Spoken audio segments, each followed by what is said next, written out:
super excited to be here. I have to tell you, lately I do a lot of public speaking. My team's always asking me, am I a little nervous getting up here? I am tonight. And I think it depends on how much I drank, if I got enough sleep, depending on PMS, sorry, we're in a group of women, and whether I'm hormonal. That was my answer to them tonight. Sorry guys, a little TMI.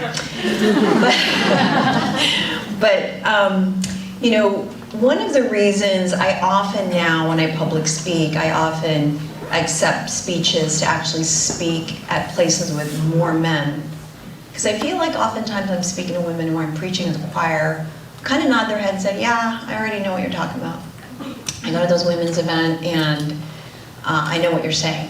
But when they asked me to come tonight, I was really, really excited. Because the challenges we have in technology, girl geek, yes, it's tough. There's a lot of challenges that we face. And I'm super excited to be in a room of super talented, motivated women, despite the challenges of the things that we face. And today I'm actually going to talk about, tonight, on what drives each and every one of us, and really break it out into sort of purpose-driven led careers, and what's important. And hopefully I share a little bit about my story to each and every one. So first off, I grew up in the Philippines, born and raised. It's interesting, a lot of people don't know, it's one of the countries with the narrowest gender gap. And the World Economic Forum reports actually of the top 10 up there with the Scandinavian countries with the narrowest gender gap, specifically in Asia, which is interesting. It's across the globe, but in Asia, I went to Japan one year and I was speaking in front of women, and many of them had worked from the Asian Development Bank, and said it's so amazing to be in a group of Filipinas because they act as role models. And I sometimes peeled the onion on that and thought about it. Why is that? Because even pre-colonial times in the Philippines, women were allowed to be priestesses, to play leadership roles, and they actually were also allowed to own property. I don't have so it was sort of part of our culture. And I only learned that recently, when I went to college and decided I was going to come to the United States to go to Mount Holyoke and really study feminism. Because prior to coming to this country, I never really encountered biases, which was really strange for me growing up in Asia. That actually in the United States is really where I started to encounter biases, especially as a female entrepreneur in technology. So today I thought I'd share with you something I think about that I think we all need to learn together, is that true journeys of strength and resilience are actually built upon believing in ourselves and each other. Oftentimes we have role models in front of us and we think they're heroes. We look up at them. But I always say it's actually the people right next to you and the true, authentic stories that make meaningful differences in our lives that inspire us. So as women leaders in the workplace, we can and must write our own stories and share them with each other so that we can lead authentically with purpose. And so I always ask myself these three questions. Who, what, and how? Sounds pretty basic. And I break it up to say who has influenced you. Many times we return to our mentors. What impact do you want to have on the world? I meet with a lot of young people asking, how did you end up at Care.com? What made you decide to start something like that? Because there are very few companies that are mission-driven, that are purpose-driven. So I'll talk a little bit about that. And how do you stand for what you stand for? Which is always tougher. So the first question, who has influenced you and what lessons have you learned from them? I actually trace all my influences back to my beginnings, and I try and take a little bit of stories of leaders that I run into to incorporate in my life as I met them along the way. First, my parents. What's interesting about us is that, not surprisingly, one thing is that, I have a tiger mom, being raised Asian. I'm getting a lot of nodding. Yes. And of course, being Filipina, there's a lot of role models of female presidents in government, a lot of female CEOs in the Philippines. Nothing like. So she always had a dream of sending her 6 kids to the United States for college and also pursuing professions because my parents were entrepreneurs. So being Asian, we had designated professions. There was supposed to be the doctor, the dentist, the engineer, the lawyer, but God forbid no one should ever become an entrepreneur. And my dad was actually a teddy bear dad.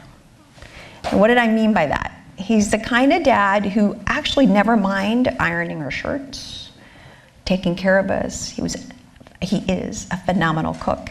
He's also the kind of dad who would stand at the window or at the door. My parents lived with me, to the point of driving away, and he would stand there and wave until he couldn't see me anymore. He's that kind of dad. So you can imagine that these were anti-stereotypes of what we're very familiar with gender, and those are the parents that raised me. But one of the best gifts that my parents gave me in influencing my life and answering that who is that we came to the United States in the 1970s. And I lived in Houston, Texas for a few years, and then I forgot the entire language of Tagalog. I understood certain things, certain foods that were my favorite, but I completely stopped speaking the language because I came here at such a young age. My parents then decided that they wanted to raise us back in the Philippines and proceeded to send my older siblings to an American boarding school in the Philippines, but decided to send, I'm the 5th child, and the 6th, my youngest brother, to a province in the Philippines, a tiny little town that my parents were from, so that I could learn the language all over again. So you can imagine a girl at 9 years old from Houston, Texas, saying y'all, going back to a provincial school in the Philippines, a very local school, and being asked to stand every day to read a book in Tagalog in front of all these kids, and how hard that was and embarrassing that was.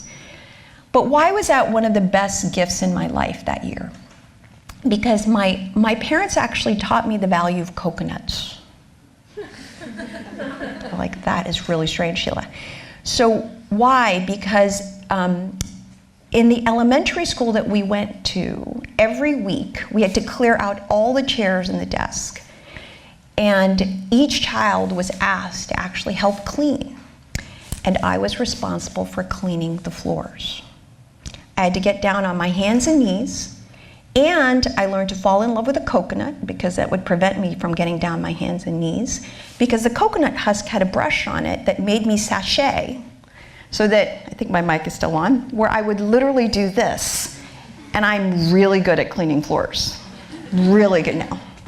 But what it actually taught me was not just hard work, but a sense of humility, responsibility, and learning, and also being so proximate to all these kids from all walks of life that I played on the streets with that year, and to learn the language all over again. That probably was one of the most difficult years in my life, other than getting pregnant in college and giving birth at a young age, but that was really, really hard. And that proximity that my parents taught me, in a sense of identity of being Filipino, was one of the most influential things in my life that drove purpose in my life.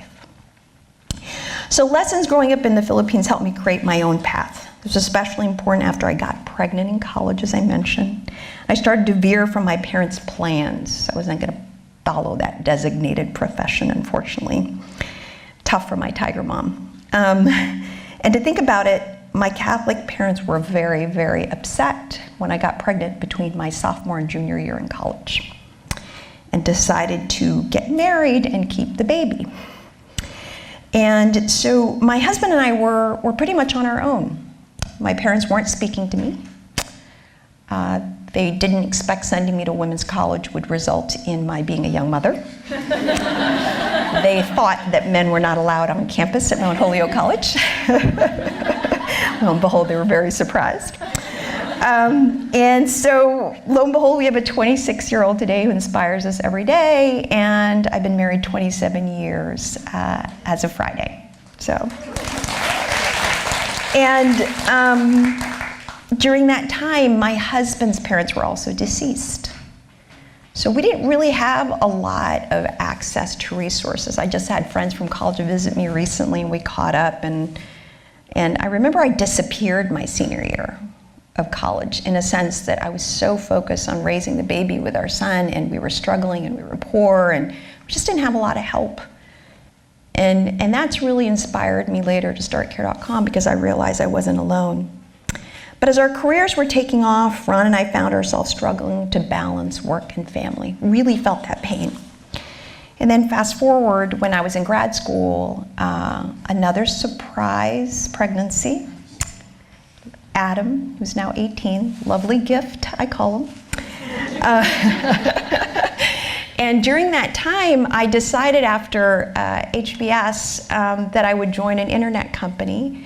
And again, we needed help because the hours were so demanding that I asked my parents to come from the Philippines. At this point, they were talking to me. They wanted to be a part of their grandchildren's life. They came, and then my father had a heart attack while he was carrying baby Adam up the stairs. My father's alive today, because I said he still waves to me from the window. He's all healthy. But that was a big struggle for us, because the whole point of my parents coming to the United States was actually to help care for baby Adam. And I found myself at 29 years old stuck between childcare and senior care. And I was also getting catapulted in my career at a young age to join a management team at Upromise, helping families save money for college. And I didn't have great care. And it was really hard. And I was going home working at a technology company, but using the yellow pages to look for care. So something really didn't add up, which really led to the next question. When I decided to start my own business, I had to ask myself, what impact did I want to have on the world, despite all the difficulty and challenges that I had faced so far? So the second question is, what is that impact? So have you ever heard the expression, women hold up half the sky? Yes, great book. I think that's not the whole story, though, because I actually think women don't just hold up half the sky, we hold up the whole economy. And I think that's factual. I'm not just making a statement to be controversial. I think it's actually factual. That's why we're so focused on improving the lives of women at Care.com. If women and men worked equally, from the McKinsey study, the worldwide GDP would grow by $28 trillion, or 26% by 2025. Apparently that's the size of the combined US and China GDP, if they were just equal. And the single biggest obstacle to women's equal workforce participation across the globe is balancing work and family responsibilities. So this is where then I found my authentic self. Not only did I go through my difficulty, but lo and behold, a year after we started Care.com, my mother pulled me aside and said, did you know that the Philippines is the largest exporter of care around the world? And I just suddenly started to add up why I've had so many friends throughout my career, at this point I was still young, coming up to me saying, I love adobo, I love pancit, and they would repeat all these Filipino words to me because some of them were actually raised by Filipina nannies. So as a working mother, I know the challenge to try and make everything work. The need of care is massive, and it's growing. It touches everyone. We think about the demand for care. I often describe the care economy as this, that if you think about young children, 90% of a child's brain, 90% of it compared to an adult brain is developed between the ages of 0 to 5. And so we outsource a lot of this now for many dual income families, because it's about 70% dual income. So if we're outsourcing care, do we just think about physical care, or should we actually care deeply about how that brain is developing in terms of the quality of care? I remember once I was speaking at a conference at Milken, a good friend of mine who was the head of finance in the Philippines. I didn't know he was in the audience, and after I spoke, he came up to me, he said, Sheila, I never even knew that. I better start paying attention to who I hire to take care of my children. People don't pay attention to that fact, that it actually drives. And how much debate is there around how much we should invest in education, because it impacts the competitiveness of our economy and overall society, that if children aren't learning a certain number of words by a certain age, it impacts them socially, economically, increases incarceration. A lot of these things impact our society. And that comes down to care. It's not really just a soft issue. Now let me fast forward it. If you're thinking about the work environment, right now, care is one of the most expensive items in the budget, up there with mortgage and rent. Many of you pay for childcare. Some of you are here tonight and you know what that costs like when you have to outsource it. So if you want to pay for great care, you got to work, right? And you need great work to actually pay for great care. So there's sort of this codependency. So even in our middle period of our life, where we're working majority of our lives, we also need care to work, and vice versa. And now let me turn to the end of life, of the economic argument for that.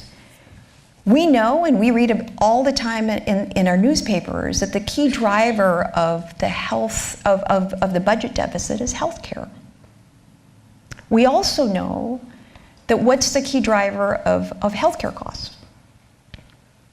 It's actually end of life. We also know that most people want to age in place and at home, about 90% according to AARP. So if you want to age in place, but you don't have great care, why then are we surprised that the readmission rates are so high to hospitals, and that's what drives our healthcare costs? So something so basic of not having great quality care for the elderly is also impacting our economy.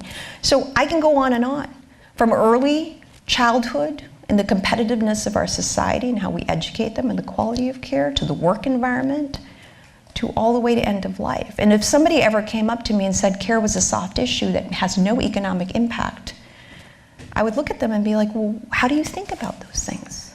The reality is it does.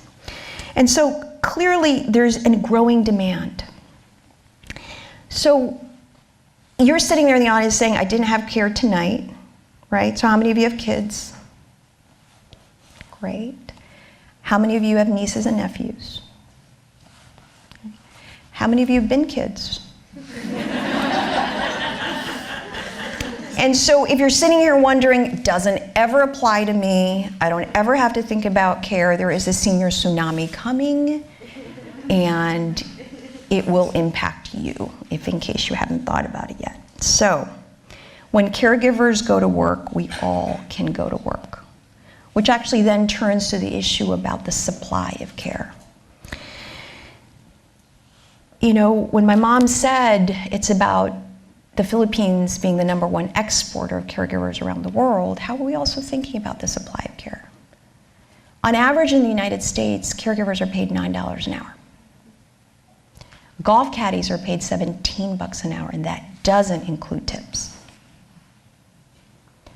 And so the difference between what we value in carrying our children to those that carry our golf clubs. And some of my male friends are so upset with me that I tweet about that, I write about that, and they said, that's really unfair that you describe it in that way. And I said, how else can I describe it?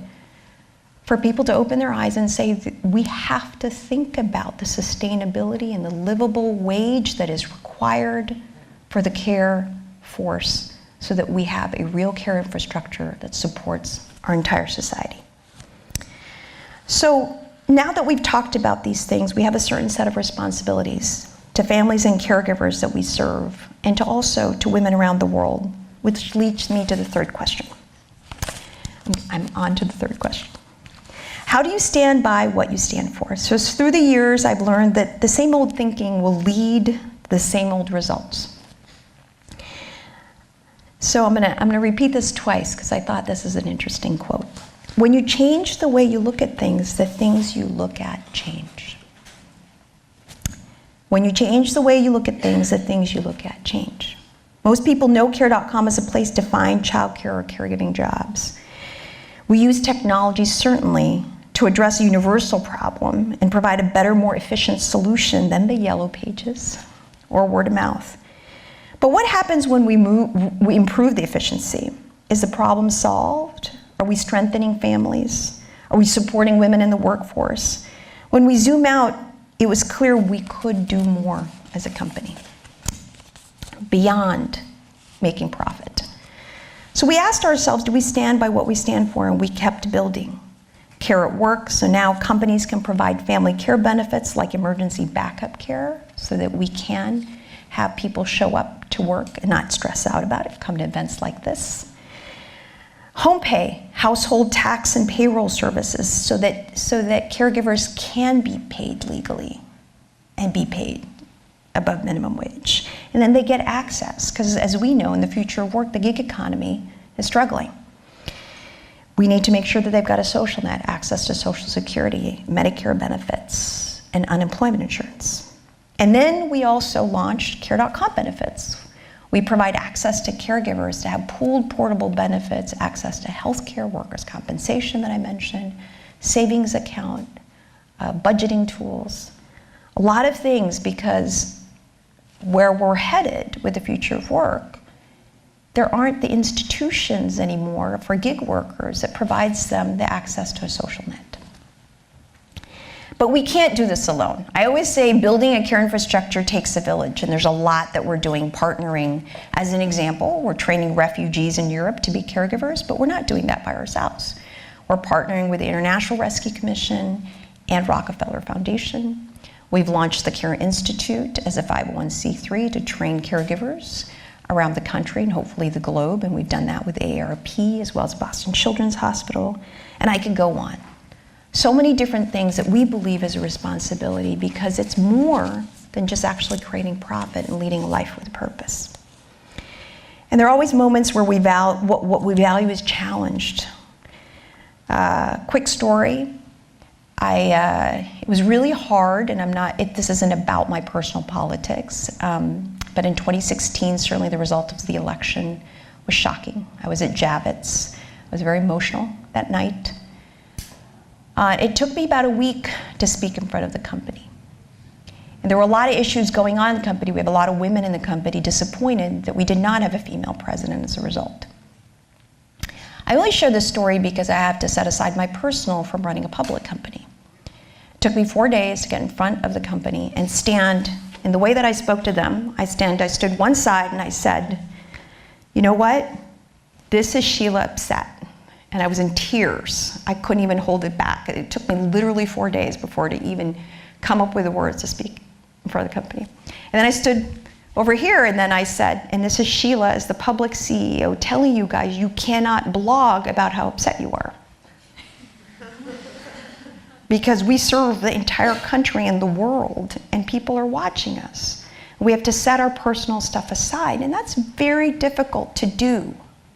But the reason I'm sharing this story with you is because 2 weeks later, I had to go have a dinner with Ivanka Trump. After all that emotion that I had to go through, because she decided she was going to carry the torch around childcare and childcare tax credits. And guess what? I'm the Care.com CEO, the largest platform for care in the country. And so I had to go to that dinner and represent what's right for families and caregivers, setting aside anything. And I actually found in that dinner it was my own biases that was at fault. And I was being too judgmental. So I share that to say that sometimes we really have to push ourselves to figure out and set our personal around what's important. And then 2 weeks later, we were also challenged with immigration ban. And then I had to ask myself, okay, I feel like a ping pong ball. I feel like I'm depressed over here. I gotta go pull it together for this dinner. And then I'm gonna go sign a letter and wanna be the first CEOs to sign a letter on the immigration ban, just when I'm trying to develop a relationship with this administration. I mean, what the hell? I mean, it was just it's tough figuring out what you stand for. And it's challenging in leadership. It's not easy, but constantly questioning your values. And I'm still proud that we signed that letter and also really supported DACA and the children that were split from their parents, just so much.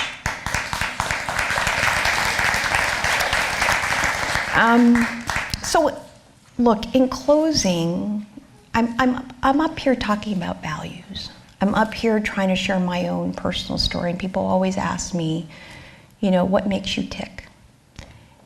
And we get a little emotional because at the end of the day, it's actually just being human. It's about the people sitting next to you and listening to their stories, giving them that certain level of respect, because everyone has a story. Everybody, not just me.